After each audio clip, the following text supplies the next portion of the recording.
Welcome back, everyone, to another episode of Talking Smack, talking superheroes, movies, animation, and comics. And we have another big gap between previous episodes.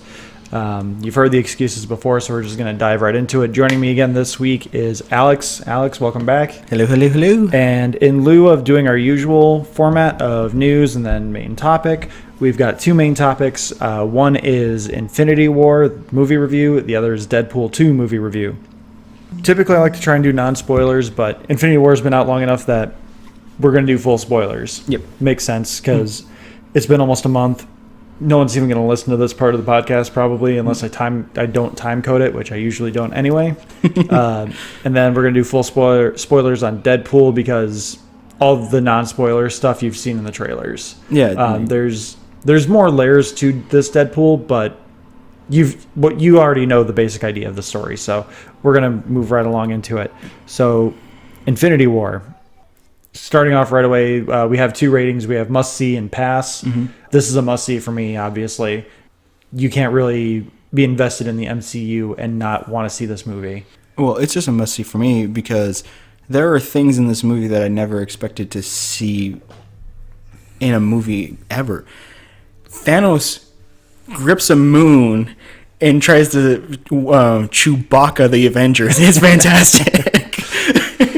Star Wars Legends Chewbacca. Oh, sorry. That death is no longer canon. No, and apparently we might see his wife and kids and best friends in Solo.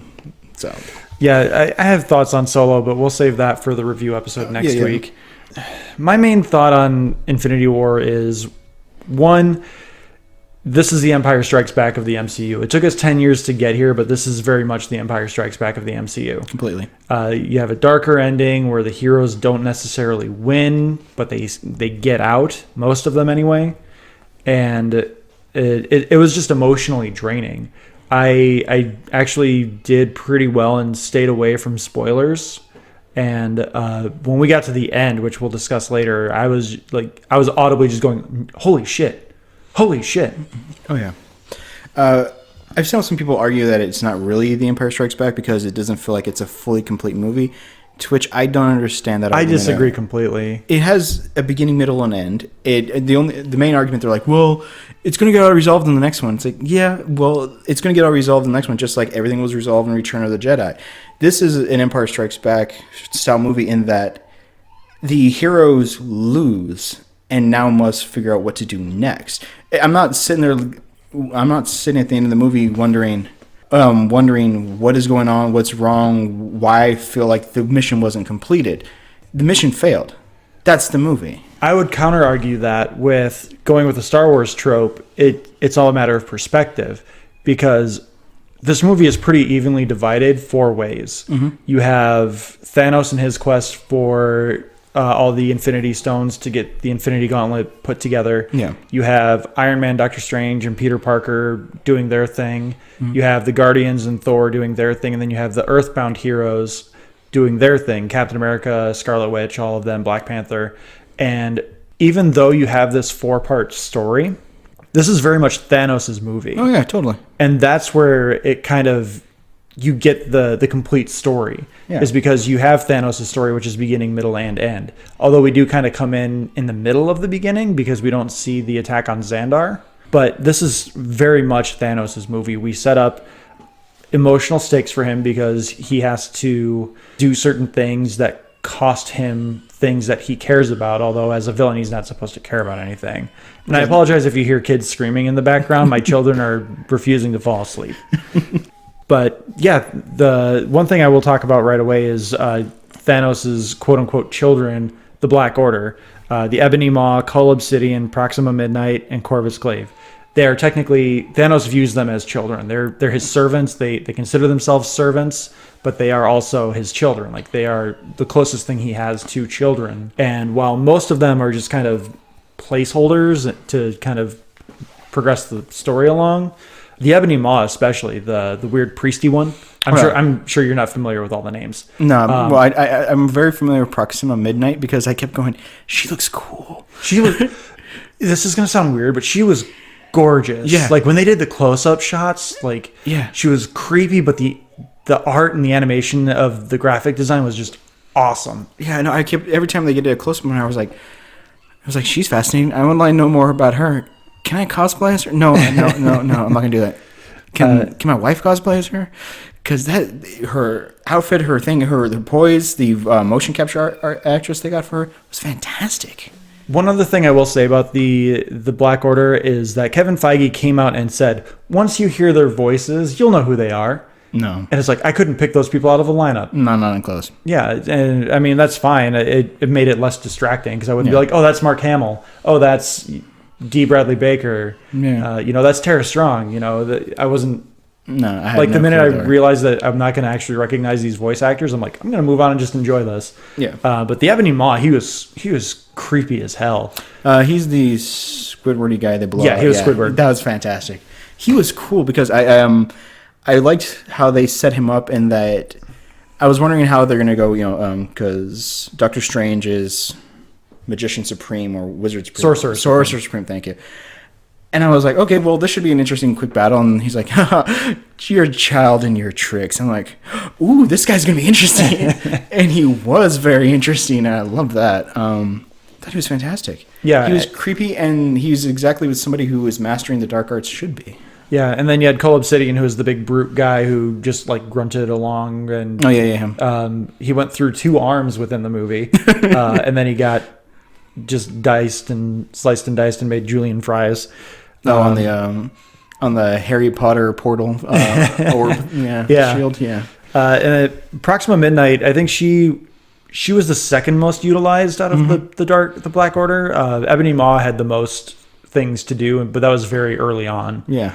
Then Proxima Midnight had a little bit more to do, but she still didn't get too much to do. She was just kind of...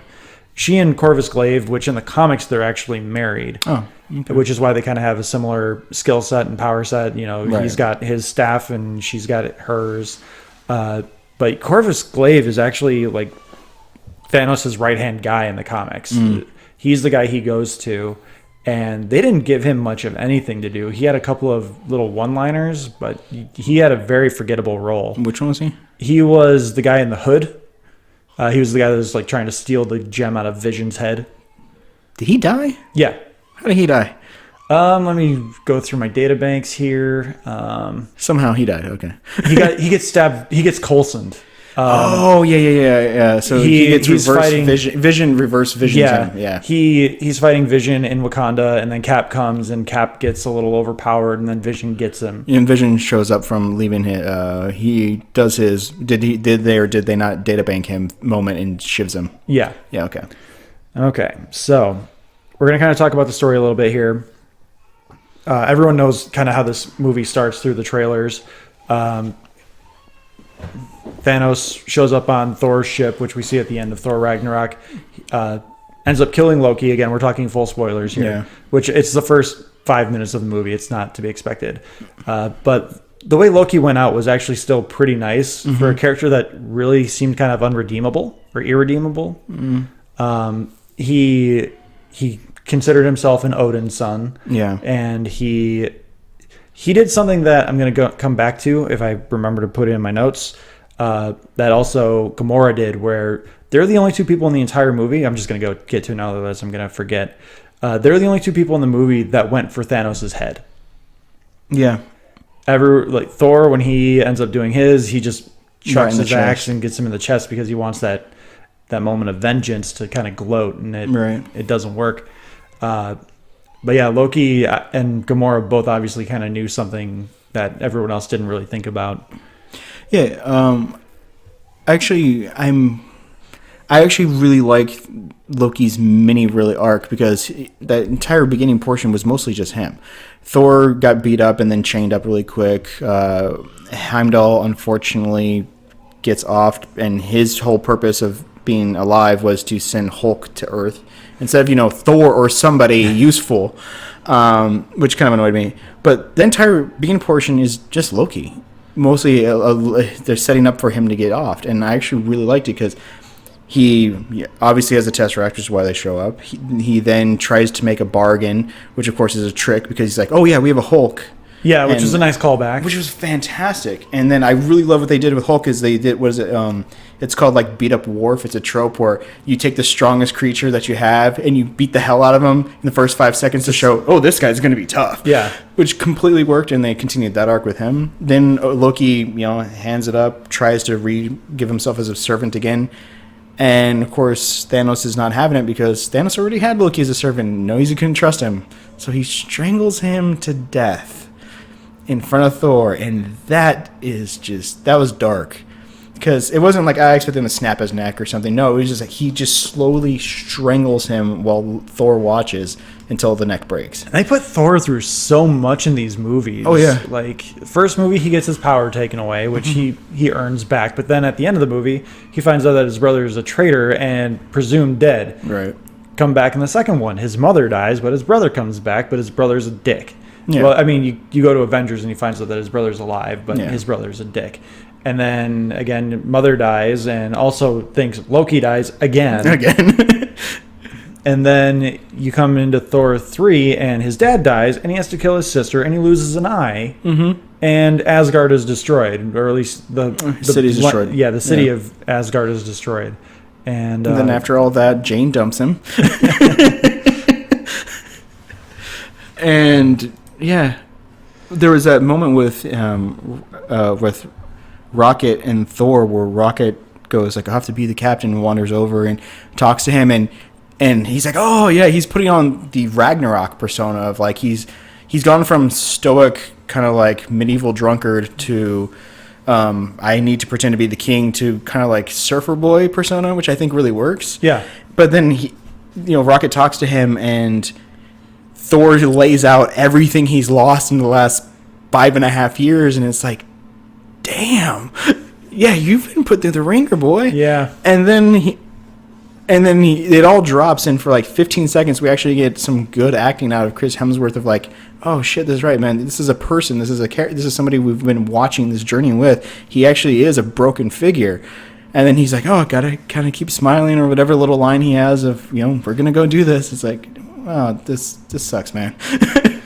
Yeah. So I want to go through some of this here. Again, we're going full spoilers. We assume everyone listening to this has seen the movie. Obviously, at the end, Thanos gives a snap and half the universe disappears. Yeah. So first I want to go through the pre-snap deaths. Mm-hmm. So, and I'm going to ask you, do you think these stick? So first one is Loki. Yes. Obviously. I do think that one sticks just because I think both he and Chris Hemsworth are out of contract after Avengers 4. Right. And so it kind of makes sense to either recast or just let them go off into the sunset. Loki had his redeeming moment, kind of, so it's a nice and fitting end for him. Heimdall, which I'm going to just preface this, didn't affect me at all. I found it really weird that Thor considered him his best friend. That was weird. But Heimdall, for his little screen time he had, I really liked what Idris Elba was trying to do with the character.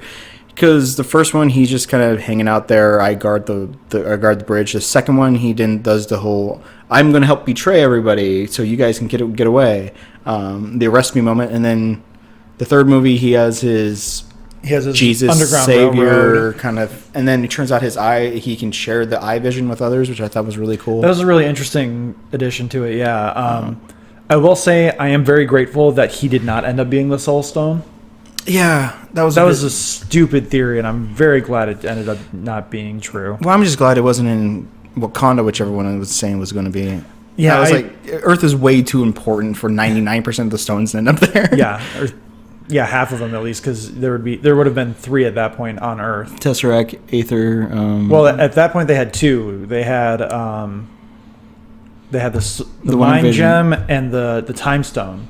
Right. And then at that moment, right, and then they also had the Tesseract at one point, and the Aether made an appearance there as well. But the Aether was never really like technically there. No, it was just Earth was a portal to get to this place, but still, it's like it's there.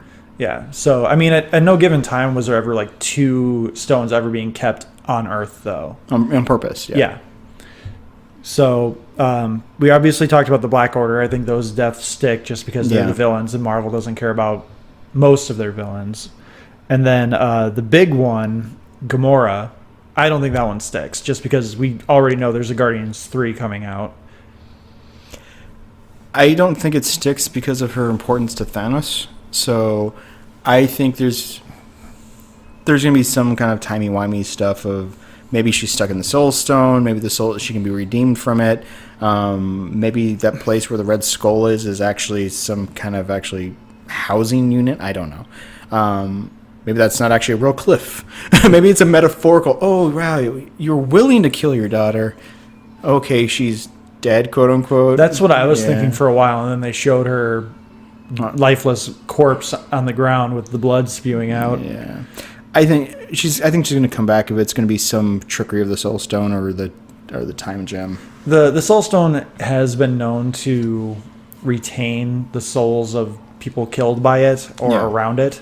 So I do think she's coming back, whether it's in Avengers 4 or that's going to be the main plot of Guardians 3, is that they have the Soul Stone and they have to figure out a way to get Gamora back. Guardians 3, the search for Gamora. Exactly. Which the Soul Stone, that was an awesome surprise to see the Red Skull. That was fantastic. Trapped. Yeah. And what is it? Vormir? Something like that. Something like that. As the Watcher, essentially, of the Soul Stone. He basically is there to guide and show people what they need to do to gain access to the Soul Stone, but because he has nothing that he loves, he can't ever have access to it. So he just sits there and gaining knowledge and wisdom and nothing to gain from it. And fun fact, that was not Hugo Weaving voicing the Red Skull. That was some guy who I guess is just like a really good mimic. I forget his name, but he did a really good Hugo Weaving Red Skull. Yeah, I thought it was him. Until it was like midway through, I was like, there's something slightly off with the face. Yeah. Well, the entire face and stuff was CGI. Oh, but they didn't do the mask thing? Yeah, okay. They just CGI'd the whole thing. But the guy in the voice, like, there were little things in the voice that was like, that's not quite Hugo Weaving, but A for effort. Yeah. A triple plus for effort. But that the Soul Stone was really cool. Like, I enjoyed how... The only thing I didn't like about that moment was I felt like Zoe Saldana kind of hammed up her joy of realizing Thanos, quote unquote, had nothing that he loved. Yeah, it was a little like played up to the audience. It's like there was the moment of like the whole of the audience. They gave the audience just enough time to realize like, oh, he loves her. Oh crap, he loves her. And she's still sitting there. She's like laughing. Yeah, laughing and smacking her hand. Yeah, and she's like, the universe has judged you and all this stuff. And I'm just like, you gotta reel that one in. That's too much. Like, yeah, I think she did sell the betrayal when after the audience had enough beats when she's like, oh crap. Yeah, her realization was fantastic, but the stuff leading up to that, where she's laughing and just, the universe has judged you because you love nothing and you can't have this now because the only thing you love is death and destruction, and now you can't because obviously you can't get rid of that or throw it over a cliff. And then you have the Red Skull saying he's not crying for himself. Yeah. And then she has the realization, and everything from that moment is fantastic. And it just that moment got heavy really quick. I was getting a little annoyed with Zoe in that moment, but then it got heavy quick. I was like, oh shit. And then other deaths that we have that are confirmed on screen, two of which I thought were safe picks, like to not die in this movie. Which, I mean, technically, are they technically dead if they're blinked out of existence? Yeah, I think they're technically dead. So Black Panther was the first one. I thought he and Spider-Man were safe. No, certainly. Yeah, like you're not gonna. Kids love Spider-Man and Black Panther. You mostly assume that that's gonna be a pretty successful movie. I know they filmed this. A year before Black Panther came out, so they had no idea of knowing it was going to be at the time the highest grossing superhero movie of all time. Yeah, there was a bunch of people like, well, we know people are going to die, but it's not going to be Black Panther. I mean, look how popular it is. They can edit it out. I'm like, yeah, not that close, not that quickly. Look what Justice League had to do when they had to edit back out a mustache. They can't re-edit back in Black Panther in 3 months. Yeah, which they even bumped up their time frame, so it was more like 2.5 months. Yeah. Then we also had Bucky, which that was a little bit of post production that bothered me because I've seen it twice. I've seen it once on a standard screen. I saw it once on IMAX, and both times Bucky stands out like a sore thumb when they start to go Ash. Really? If you pay attention, like Bucky's like just over Steve's shoulder in the shot, and you can just see like that harsh black Fairly Odd Parents line around him. Is it as bad as Banner in the Hulkbuster armor? Yes. Is it that? That's okay. I'm gonna have to rewatch that part. Okay. Yeah, Don Cheadle. Like there's some really bad post production stuff that like is forgivable because they've come a long way. But like what you're talking about with Banner and the Hulkbuster armor, like his head even looks a little off center. Yeah, but Don Cheadle looks really bad with the helmet down too. Weird. We also had Groot, which James Gunn was asked what was his last I am Groot, and he says father to Rocket, which is just like even more heartbreaking.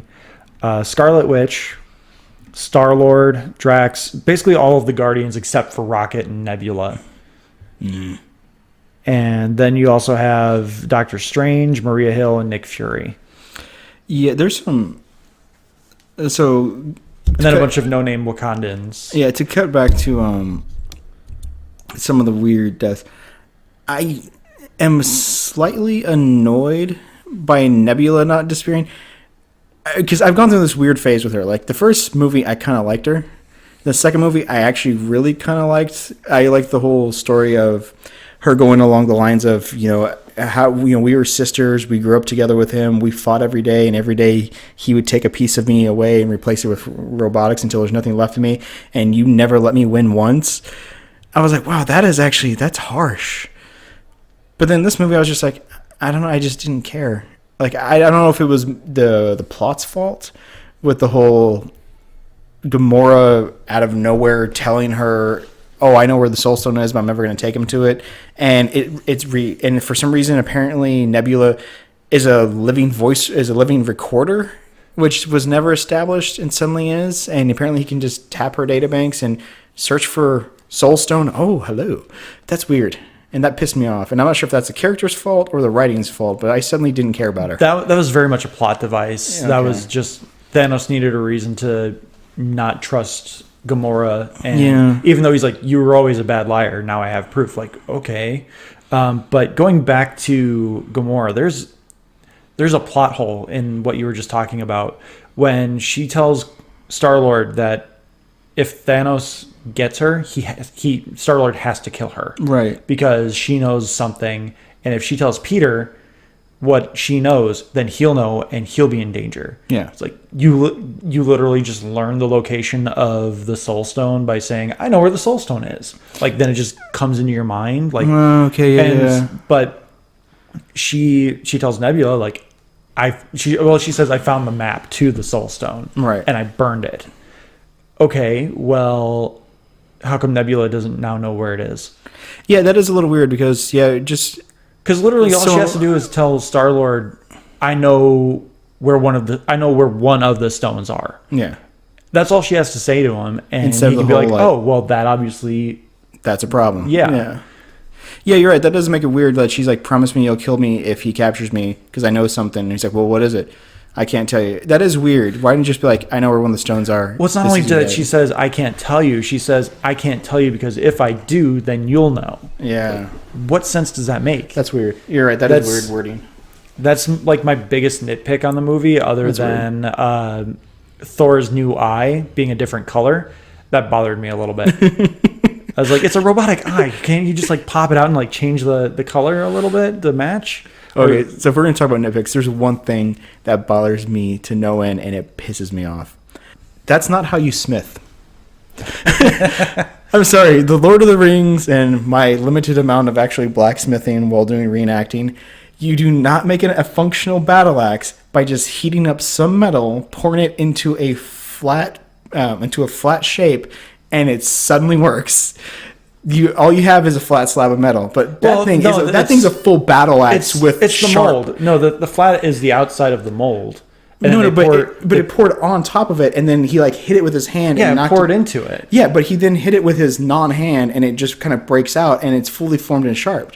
Why wasn't he just making weapons all the time like that then? If the mold is all you need, and the mold makes it super sharp and functional, Then what is it? Why does the dwarf's hands are removed?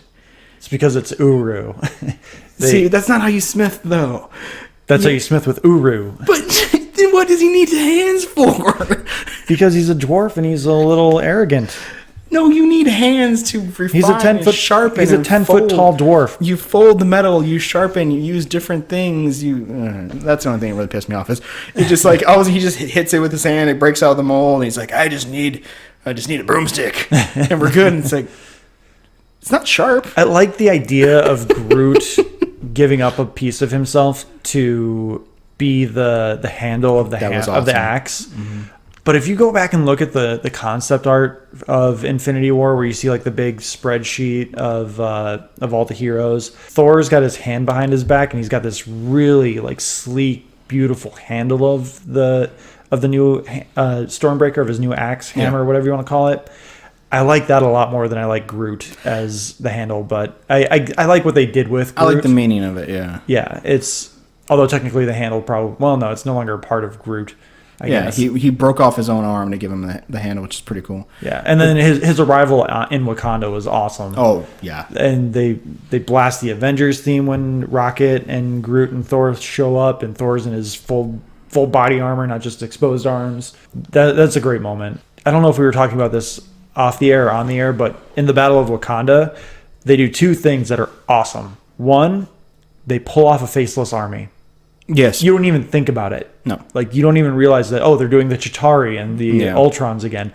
They pull that off without you even realizing it. Oh, yeah. And two, when they open up the shield to bottleneck the Outriders in, I know we were talking about this. I just can't remember if it was on the air or off the air, but, they do Wakanda forever, and then they run. Mm-hmm. And then Cap and Black Panther just break out in front of them, mm-hmm. and they just charge in head on in the front of the battle. And that moment's awesome. I got chills in that moment because I'm like, yeah, go Cap, go T'Challa. That's actually something I really liked about the movie. Other than apparently you can take Groot as an elective in Asgardian College. That's a great aside. Which means the Groot homeworld is somewhere in the Nine Realms, because Asgard is kind of like this weird Amish culture in the universe, and they only really acknowledge the Nine Realms. Yeah. Jotunheim, Svartalheim, Nidavellir, which I always pronounced it as Nidavellir, but I guess it's Nidavellir according to MCU pronunciations. So yeah, that means the Groot homeworld has to be somewhere on the Nine Realms. Yeah, as an elective. Yeah. No, the thing I liked best about the movie was it annoyed me slightly, but I accepted it, that they shanked Vision almost immediately, because Vision is way too powerful. They got he got Professor X'd. Yeah, and which I appreciate that they did that, and that allowed Scarlet Witch's powers to be a little more focused on in the relationship, which I actually really like the relationship. There's an interesting dynamic where Peter can't bring himself to shoot Gamora until finally he brings himself to do it, and finally doesn't, and of course bubbles appear. It took him far too long to do it. Which I then love that is mirrored with Scarlet Witch being forced to kill Vision. And she hesitates for a moment, but then goes with it because he encourages her the entire time of, I love you. I don't even know what he's saying. I think he's saying I trust me, or I love you, or something. I think it's a little bit of everything. Yeah, and she goes through with it she doesn't hesitate. She's like, okay, I'm going to finish this off then. Peter hesitated. And I think, I just like that dynamic of one person got a soul stone because he took too long to make the decision to kill the person he loved. The other person was like, damn it, okay, I'm going to do this. We're doing this now. I really like that. Long trail of thought. They show the power levels of all the heroes amazingly well throughout the entire movie, and especially that final battle. You have Rocket and Bucky, who are basically equally matched with their guns, just sitting there firing around people. You have War Machine and Falcon, who are doing the aerial bombing things. Similar matchup, but they show Falcon's way more maneuverable, the way he's able to dodge and stuff. And then you have Captain America and Black Panther, who are just kicking ass down there. Cap's doing his own thing with his vibranium shield, and then they show a few of the concussive blasts of Black Panther's suit, which I was like, are they not going to acknowledge that? And all of a sudden, boosh! Yeah. And then Thor comes out of nowhere, just returns Earth from, apparently, the Stormbreaker can Bifrost, slams into Earth. Bifrost. Not Bio. Sorry, Bifrost. slams into Earth, and then he starts that chain lightning, destruction, concussive blast everywhere, destroying everything in his path. Then you have the Hulkbuster armor, who's doing its own thing, who's taking all the people but getting really damaged, and then so you understand the various power levels they have, and what they can do, and I really love that because it's the first time that I started feeling that Thor's actually a god. Black Panther and Captain America are superhumans, and the others are just trained military dudes. Pretty much. Yeah. And then, of course, Scarlet Witch gets her moment, and you start realizing, oh, that's right, Scarlet Witch is kind of demigodish. Yeah. There's so many things to talk about with this movie. I mean, it definitely doesn't stop. No. Every scene has a purpose. Even the scene where, like we were talking about, that's kind of a continuity error where Gamora's refusing to tell Peter where the Soul Stone is or what she knows about. Yeah. And at the end of it, though, there's a really long moment with Drax where he's munching on some space nuts, and they're like, "How long have you been standing there? An hour?" And you're like, "Yeah, but I've been standing so still, I've become imperceptible to the human eye." And he like starts eating his nut, and they're like, "We see you." He's like, "Damn it!" Yeah. No, Mantis comes in. He's like, "Yeah, but I was moving so slow, it's imperceptible to your eyesight." And then Mantis comes in. She's like, "Hi, Drax," and he's like, "Damn it!" Yeah. There's little moments, but they're all little moments of character development. I didn't feel bored. I've only seen it once. I do want to see it again, but I'm probably going to see Deadpool 2 first, just because Infinity War is an emotional slog. Yeah. So it's one of those things I have to space out. But there's nothing. I'm not sitting there going like, this plan was stupid, this person was stupid. They fixed Drax too. Yeah, From Drax Guardians was 2. They fixed him. Drax and Guardians 2 was starting to piss me off a little bit because they amped him up to be too stupid. Too literal. They made him very oafish. Yeah, and it was only supposed to be about 6 or 7 months after like the events of the first one. Like, he wouldn't change that much. Yeah. I really liked the dynamic of Parker, Iron Man, and Doctor Strange. You have 3 very intelligent people all surrounded in the same space, but you obviously have one who's a teenager. And he again referenced, like, hey, remember that really old movie Aliens? I was a little upset that he went with Aliens and not Alien. Yeah. Just because, I mean, they airlock all of them. Yeah. So, I mean, it doesn't really matter, but I was like, he should have done Alien. But I get that he would lean more towards Alien since it's more of an action movie. Yeah, it's more of an action movie. It's like 84, 85. It's a little more in his wheelhouse, but it's still... His death sucked, by the way. It pissed me off so much because I wasn't expecting it. And then what I like is that, so he starts to die and he says, I don't want to go. Which, if you're a Doctor Who fan, when Doctor Who came back, when the 10th Doctor died, that was his emotional moment. He had been poisoned with radiation, and he basically did this farewell montage. The actor was leaving, the writers and directors were all leaving as they were doing changeover to the 11th Doctor. And his emotional farewell was he looks at the camera because he's been dying of this poison for like 24 hours as he sets his world right, and he says, I don't want to go, while crying, and then explodes and becomes the 11th Doctor. Everyone's dying, just kind of like, oh, that's kind of weird, or what the hell's happening to me? And then Peter falls into Iron Man's arms, kind of crying, and says, I don't want to go.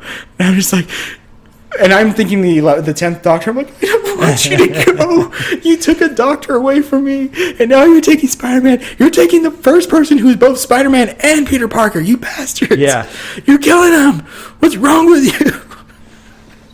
Yeah, and that hurt a lot, especially the fan. Have you heard the fan theories? That it's his spider sense. That's why he's like spider sense. Yeah, that creeps me out. If that's the way the directors are getting away with it, like, oh yeah, his spider sense. He knew he was about to die.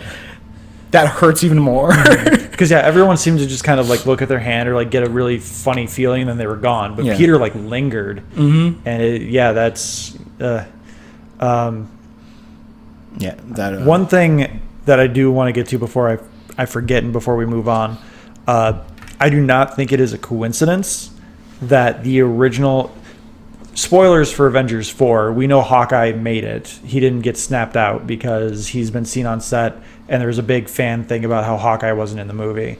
No, they explained why. They're under house arrest. Well, but I mean, we also know that he he didn't get snapped out because he's going to show up in the next one. Yeah.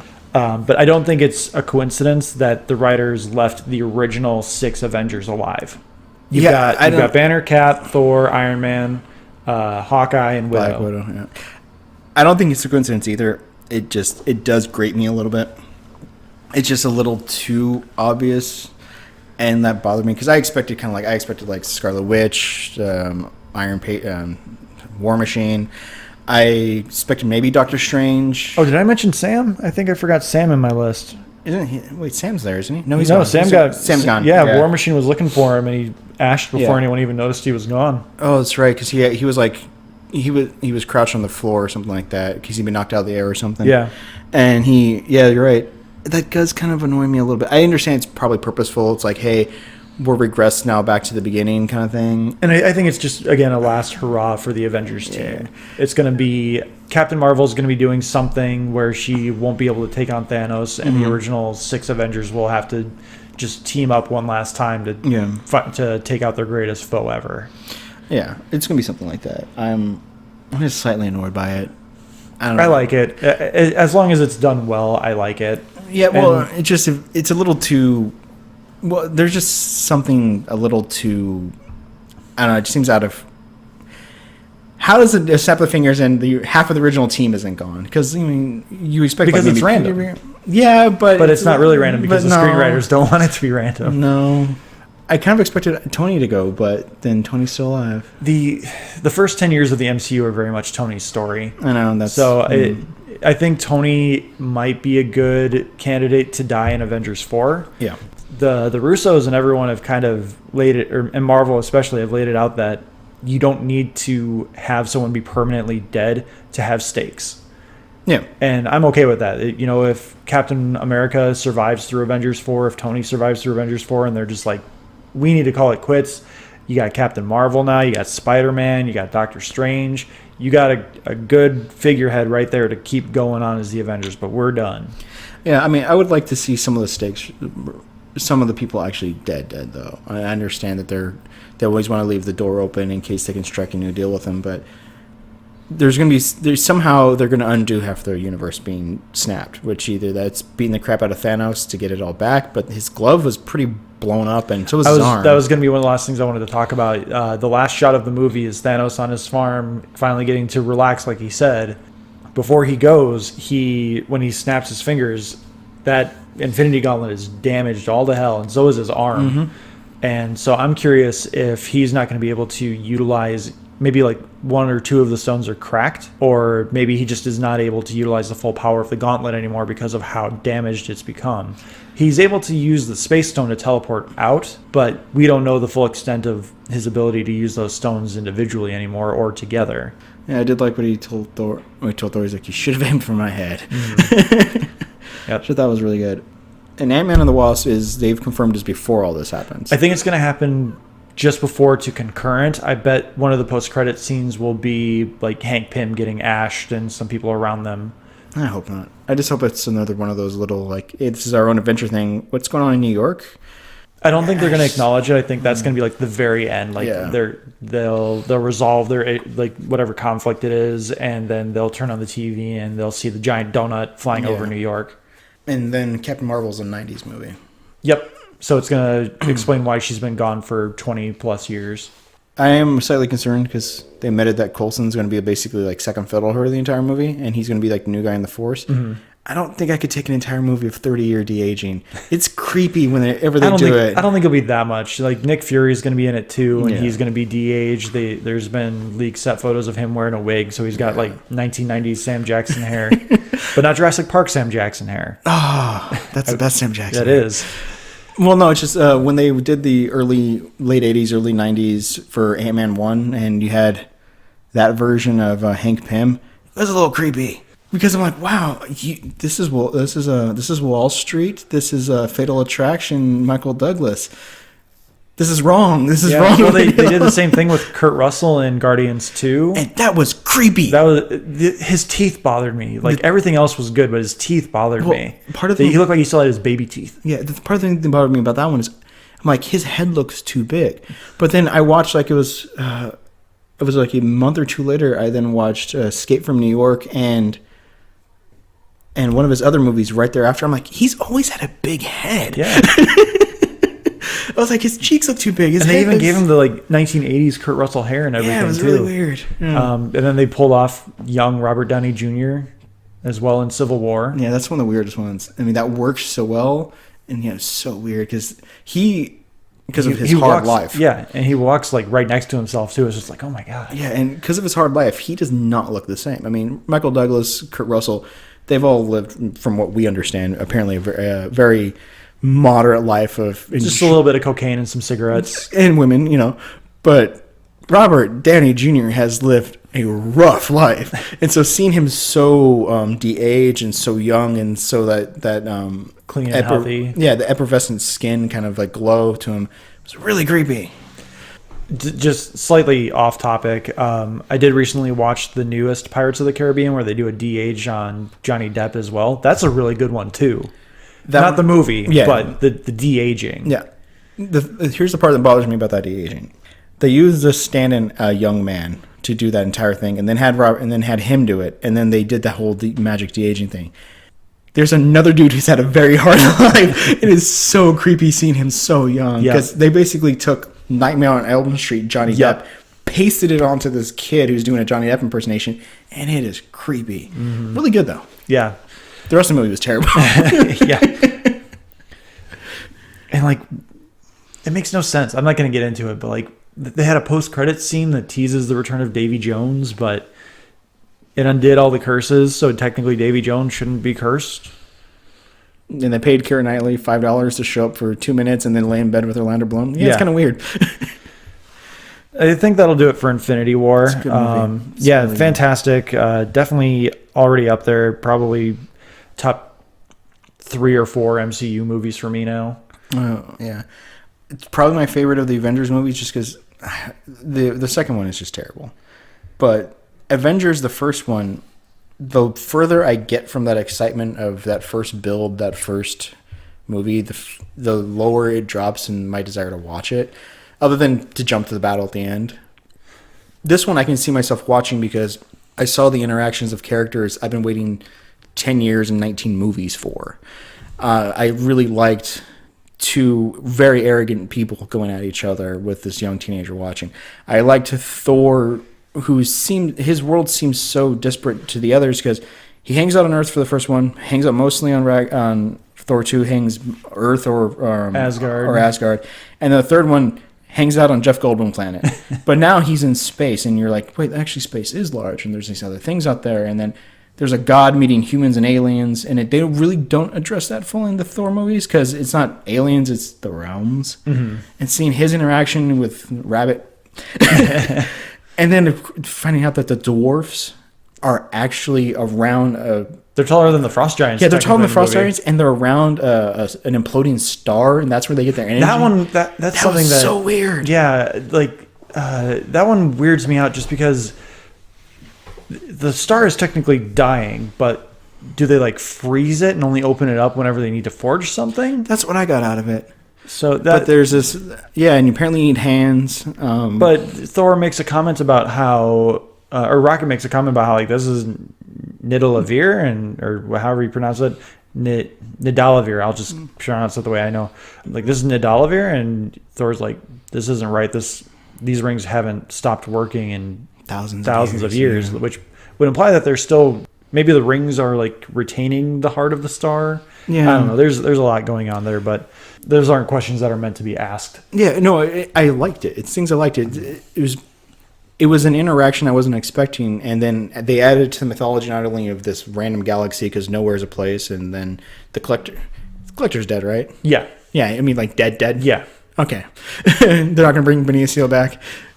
Not unless they decide to throw him in there for when everyone gets resurrected at the end of Avengers 4. Yeah. So it was just, it's got to be top 3. Ragnarok I've really just loved just because of how funny it is. And it holds up too. Yeah.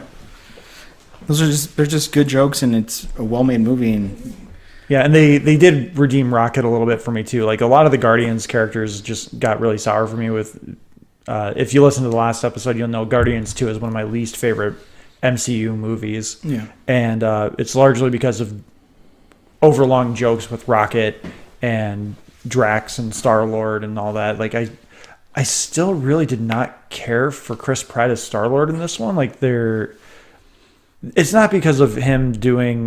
we're going too long on this at this point. But it's not because of him freaking out on Thanos and quote-unquote ruining the plan.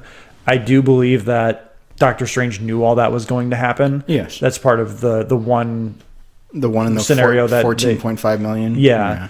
But, like, he just... I don't know if it's just his swagger just doesn't seem to be there that he had in the first one. He's become more childish.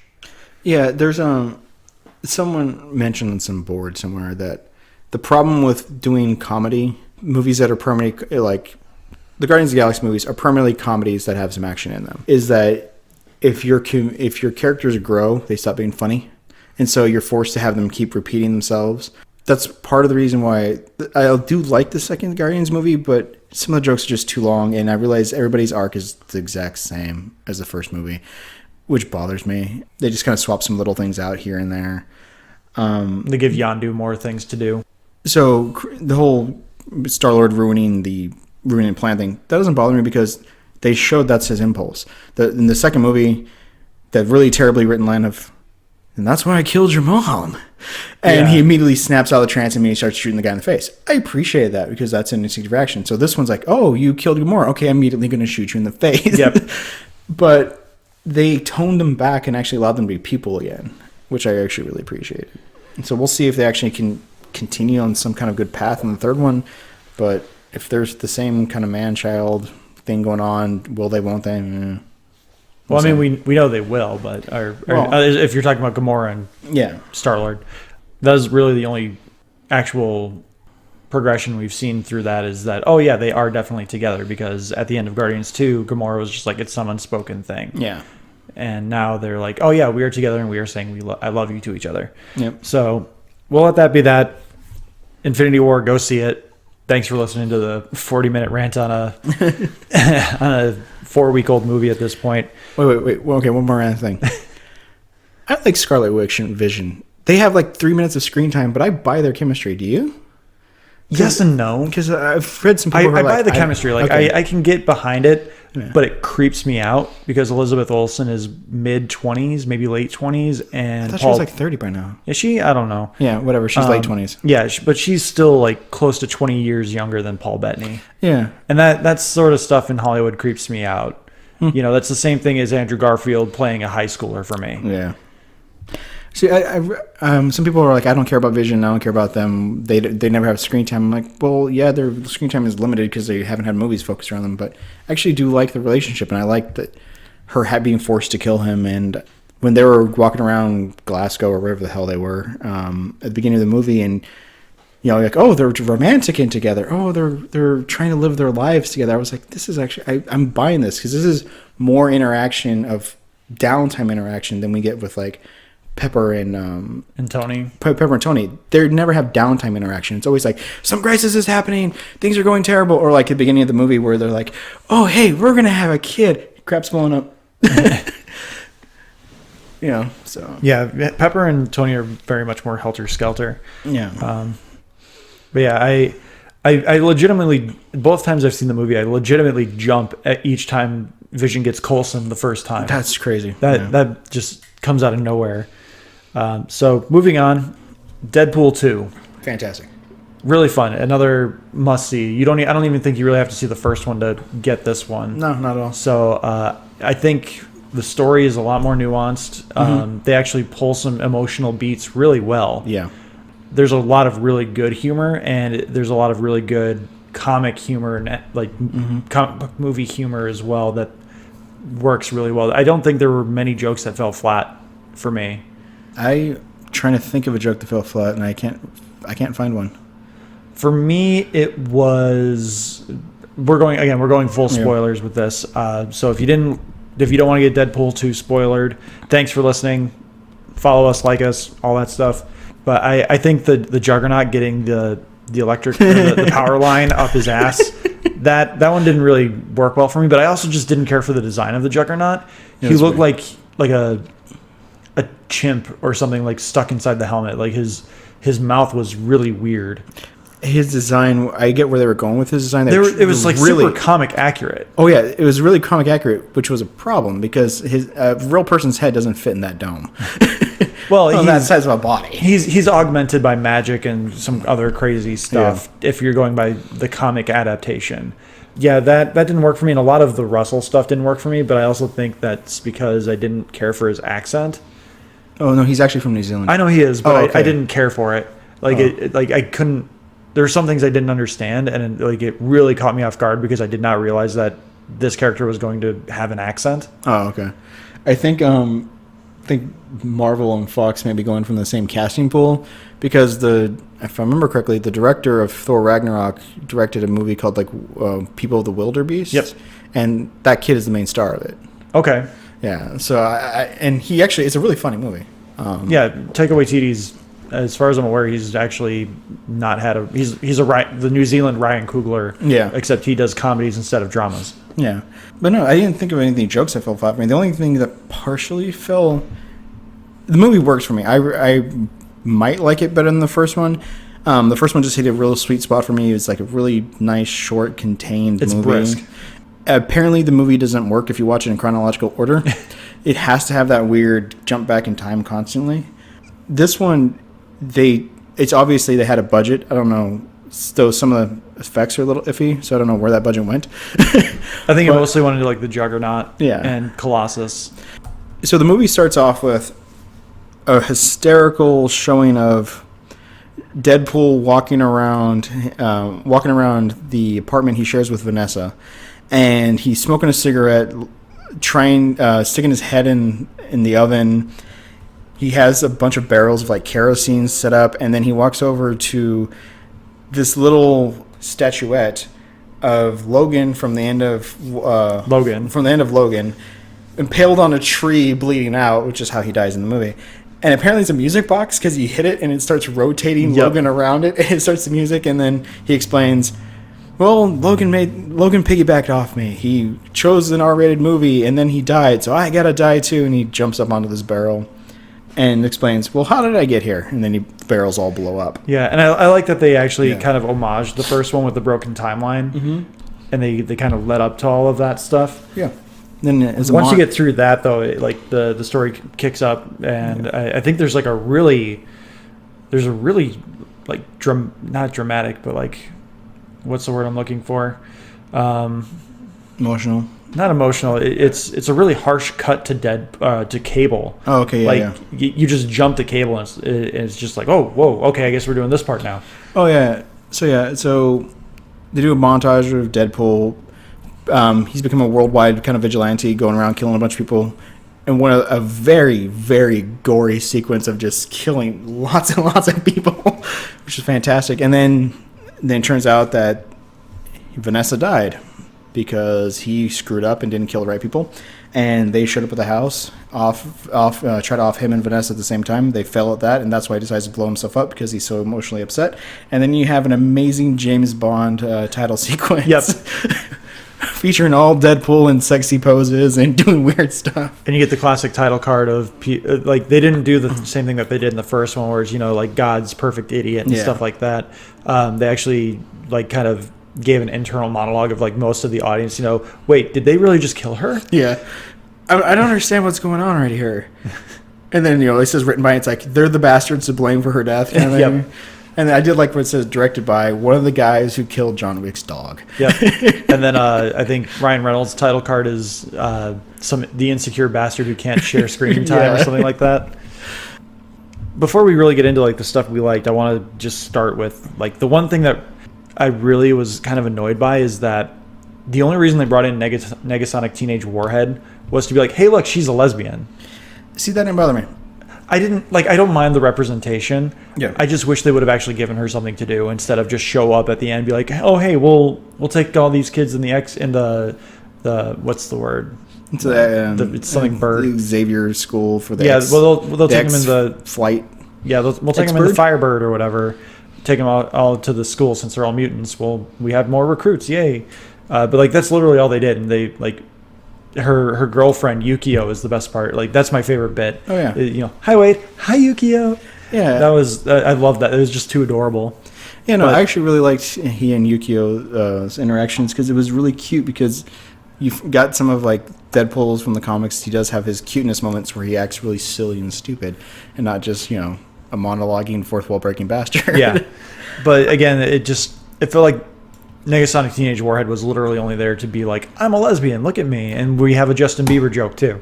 No, none of that bothered me. It did kind of annoy me that she didn't have an arc like she did the first one. Well, she didn't have an arc the first one. She had more to do. Yeah, because one of my favorite parts of the first one is actually when Deadpool's fighting Colossus and he keeps breaking himself on him, and it keeps cutting back to her laughing harder and harder the more he hurts himself.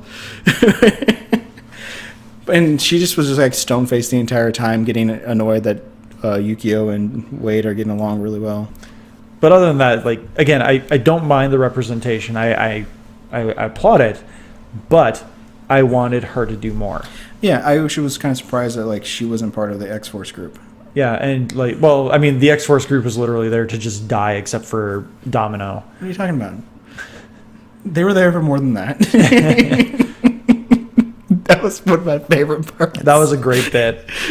They all just keep dying. That was a very pleasant surprise. I was like, oh, they're gonna rip on Avengers for a little bit, but nope, they all just kick it. Well, the thing is, and they set it up completely with Weasel being interrogated by Cable. Yep.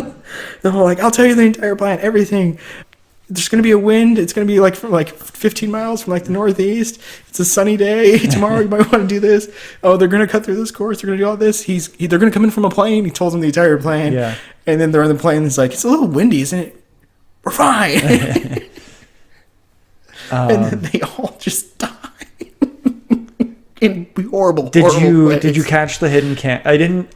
Of all the cameos I caught Vanisher's cameo. Oh, yeah. Did you see that one? Yeah, it was Brad Pitt. Brad Pitt. I didn't catch Stan Lee's cameo, though. I missed that one. Wait, Stan Lee was in it? Yeah, I mean, I assume he had like some kind of cameo. It's a Marvel movie. I'm surprised you missed the Alan Tudyk one.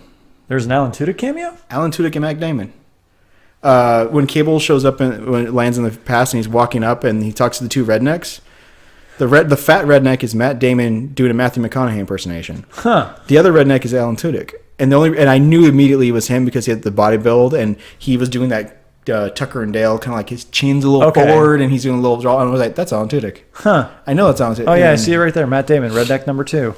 Yeah. Alan Tudyk, redneck number 2. They're both redneck number 2 for some reason in the credits. Yeah, they are, which is funny. I'm surprised. I didn't see Stan Lee if he was in it.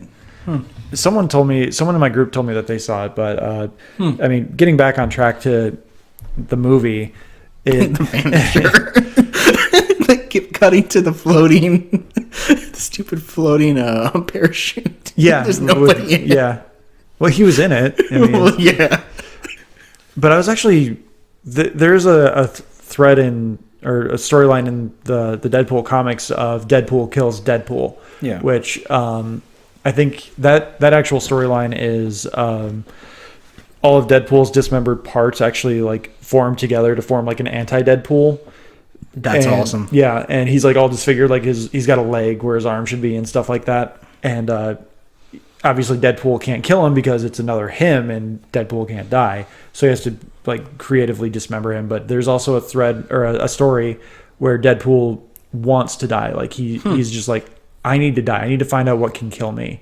And I really kind of liked where they went with this, where he wants to die because he wants to be with Vanessa, but at the same time, he's just like, what can kill me at this point? Yeah. And when they put those inhibitor collars on them, and he like his cancer kicks back in, I was like, oh, I would have assumed that his like healing factor would have just like gotten rid of it. Yeah. But no, like his healing factor is constantly fighting it to keep it at bay, I guess. Yeah. That's a really cool concept to me.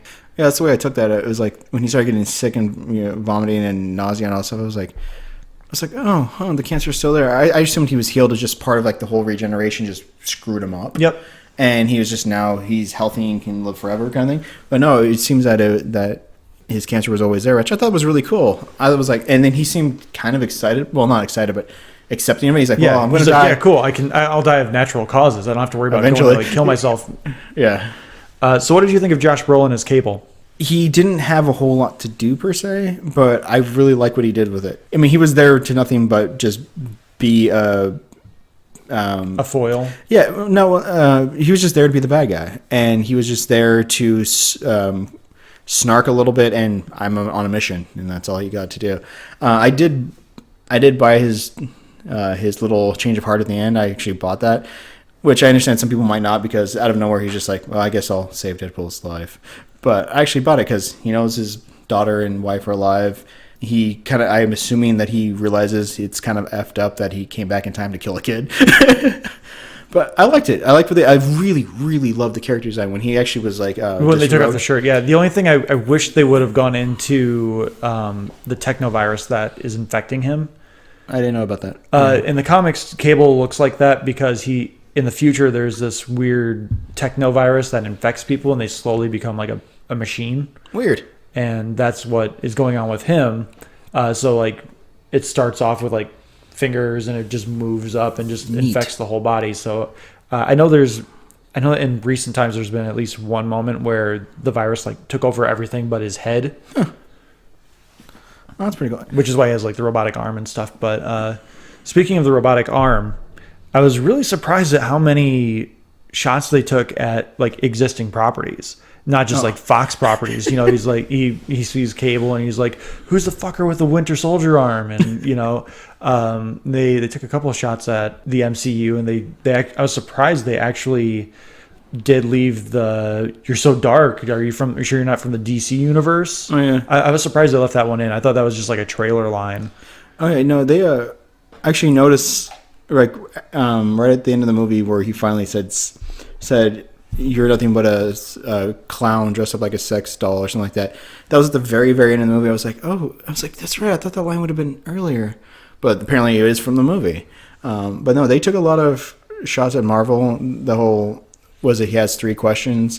Is Dubstep still alive? Something, I forget the middle one. But the last one is, do people get tired of robotic arms in movies?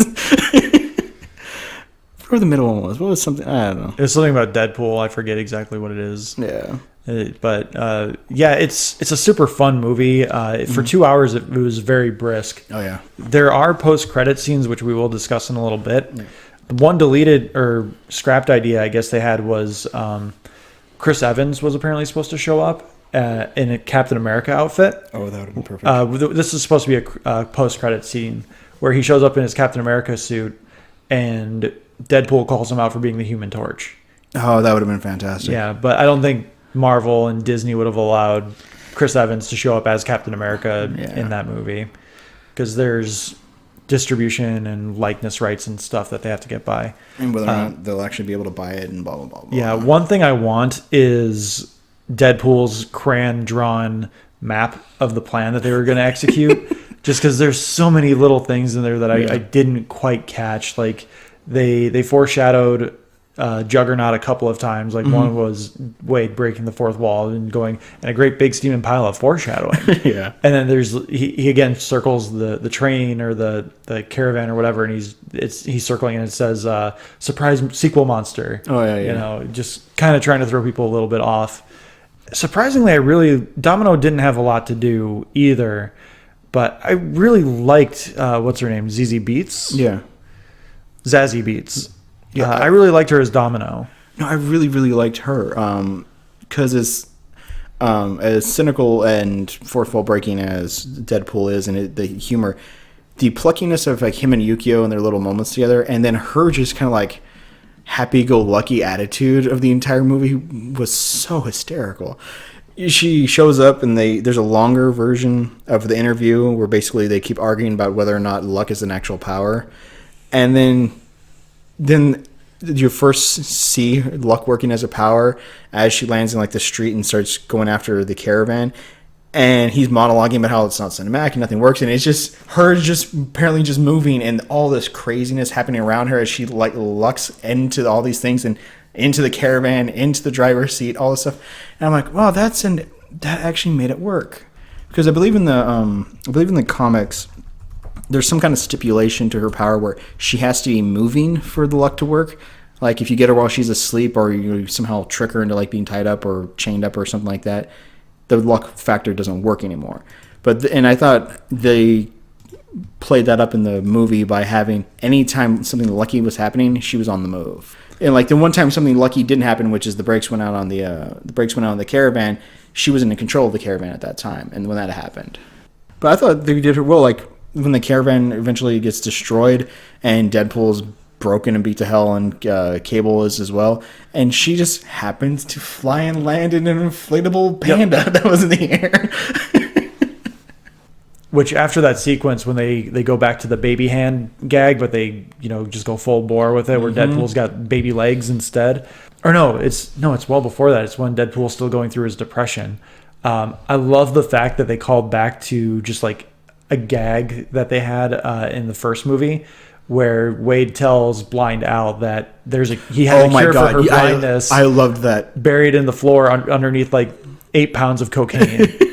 And so he pulls out a floorboard when he's just looking for cocaine to like numb himself from the pain of losing Vanessa. You see cure for Blind Al underneath the bags of cocaine.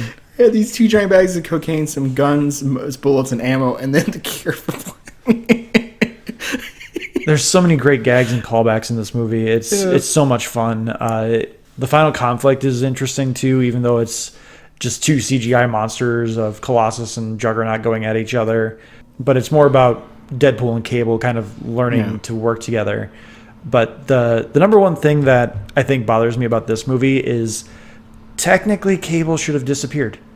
If we're considering it a straight line time stream, Cable would never have come back in time once Deadpool saves Russell, and technically Cable would have never come back in time. But Cable's family is revived, and that's all that happens. Yeah, something happens. The family's fine, and they're in the future, apparently living happily or something like that. Without Cable, though, so it's like and a teddy bear. Well. He has Hope's teddy bear still. So so she wakes up one morning and the teddy bear's gone. Yeah, it's weird but I mean, they never set up the rules for their time travel anyway. Yeah. But while we're on the subject of time travel, we're going to talk about Deadpool fixing the timelines. Oh God. These are the post-credit scenes. The first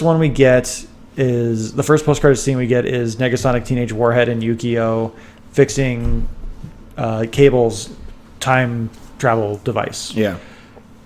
Then we get some credits, and then we come in and we see a pan up of X-Men Origins Wolverine Deadpool. So it's half naked Ryan Reynolds with his mouth. Actually, it's not Ryan Reynolds. It's a body double. But yeah, I know. I just find it interesting that he refused to film those scenes. Yeah.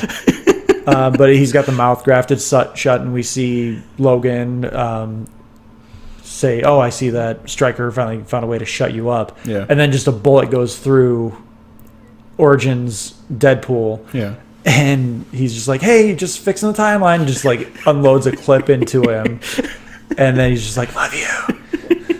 I love that so much. I really wish they would have been able to get Hugh Jackman back just for that moment, so he could have been like, "The fuck?" Yeah.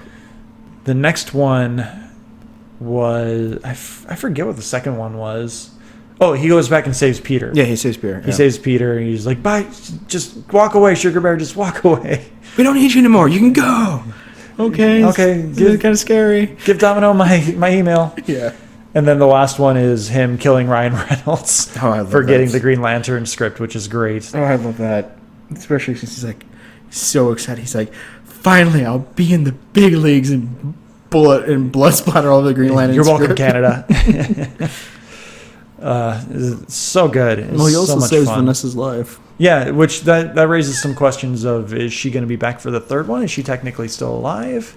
Yeah, I do wonder how the end credits actually work for this, because the writers they interviewed the writers, and they said that the time travel thing is not going to happen. That they're not going to spend an entire movie hopping around Deadpool in the various timelines, in various timelines, and like Deadpool throughout history fighting the Civil War. Well, and other crap. that doesn't necessarily mean that the time travel stuff that happens in the post credits doesn't stick, though. Right. So, but they didn't address that. They basically said like, "Oh, if there's a third one, we're going to keep it smaller. We're going to scale it back because this was a very big movie for everybody involved, and we don't want to do another big movie. And we're not going to have any time shenanigans." Which makes me then go, "Do those not count?" They better. I would like it if Vanessa's counted. Yeah. Yeah. Because we need more Marina Baccarin. Yeah.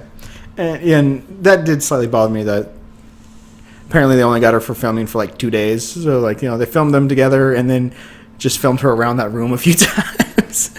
His actual death scene at the end with Russell, with him taking the bullet for Russell, that was a great moment where he walks through the barrier and he becomes Ryan Reynolds, Wade Wilson again. That was awesome. That's the thing that makes me accept that they killed her. I'm fine with it. Is that their chemistry didn't falter a bit. Him being annoyed by the barrier when he sees her and her kind of like dismissing him of like you can't die yet kind of thing. I was like, wow, that's interesting. And then when it finally works and he, the whole like we'll be together when you're a better person kind of thing, and they were actually together as Ryan Reynolds and her, that was amazing. And especially that little part at the end where she's basically sending him back to live, and she's like, kiss me one more time. He's like, well then come here. Yeah, I actually like that. Yeah, that was a great moment. And again, it has some very poignant moments. And it does show off that Ryan Reynolds is more than just like a comedic actor. But there's the old adage of if you want a good dramatic performance, get a comedy actor. Yeah. Which is again why like Chris Hemsworth does so well. He does comedy really well, but he does do drama really well too. I think he was a soap opera actor before he joined the MCU. Yeah, he was a soap actor in Australia. And here's the thing.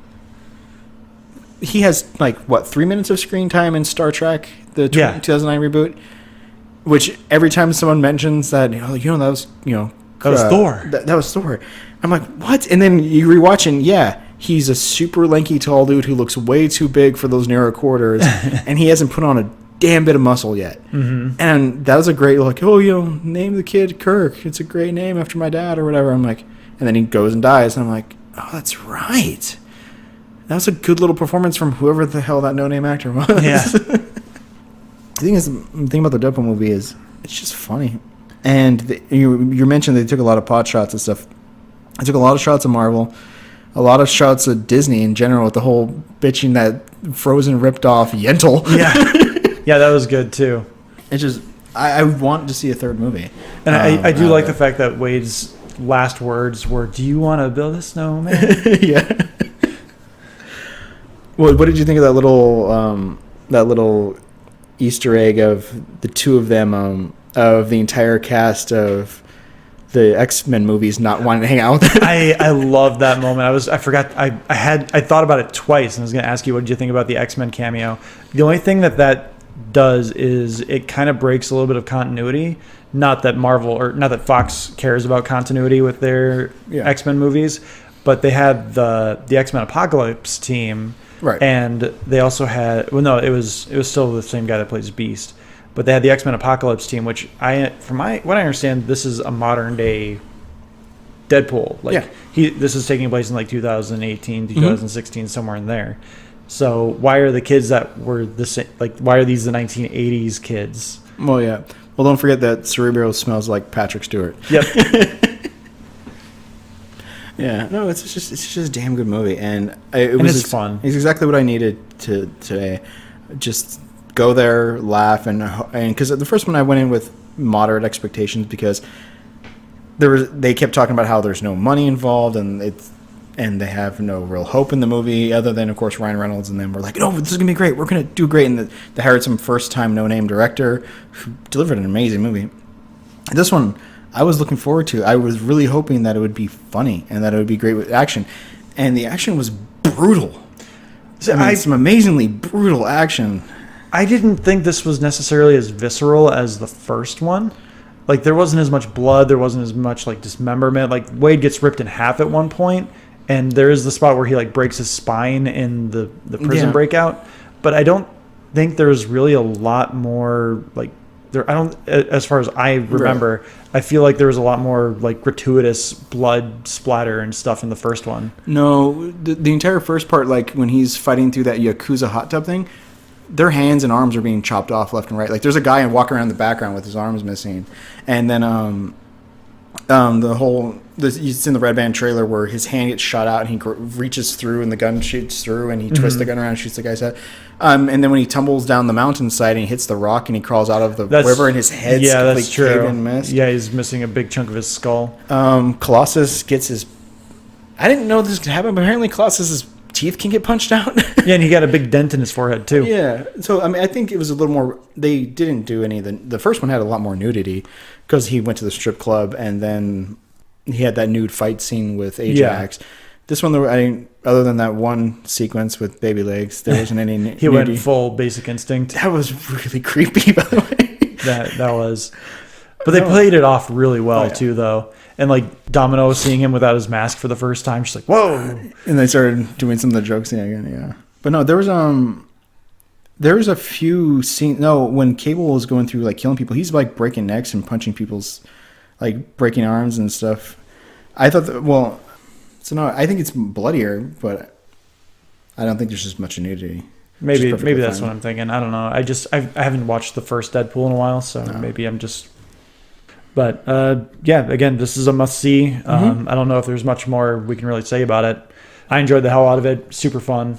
Any last words on Deadpool 2? No, it's fantastic. I'm tentatively excited to see if Disney allows them to film a third one.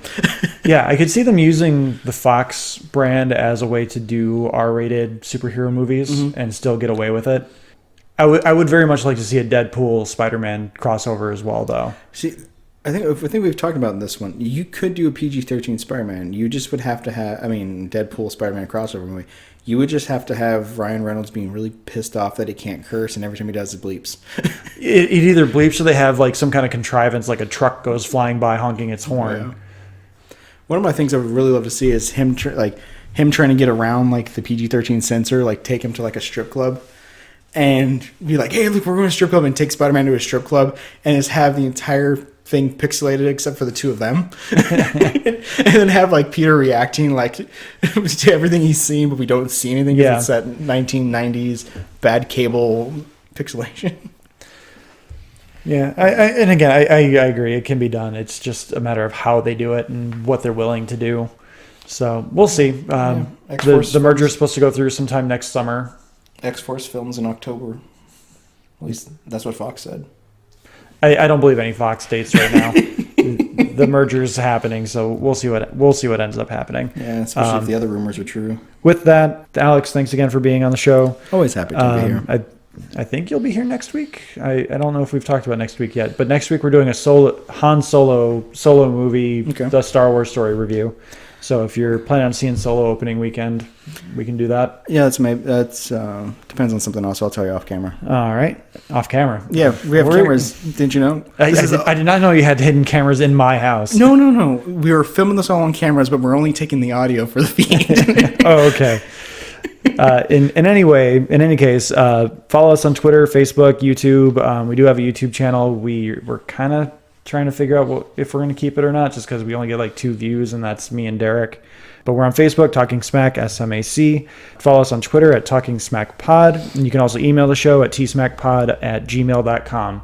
So with that, Alex, who's got our theme music this week? This week we're having our theme song remixed by Tyler Bates in honor of Deadpool. And I hear that he is going to put in some sweet sampling outtakes from the movie. I thought you were going to go with the Royal Wedding. No, I don't know who's composing that one. All right, fair enough. John Williams. Wouldn't surprise me. With that, roll that theme music. Peace.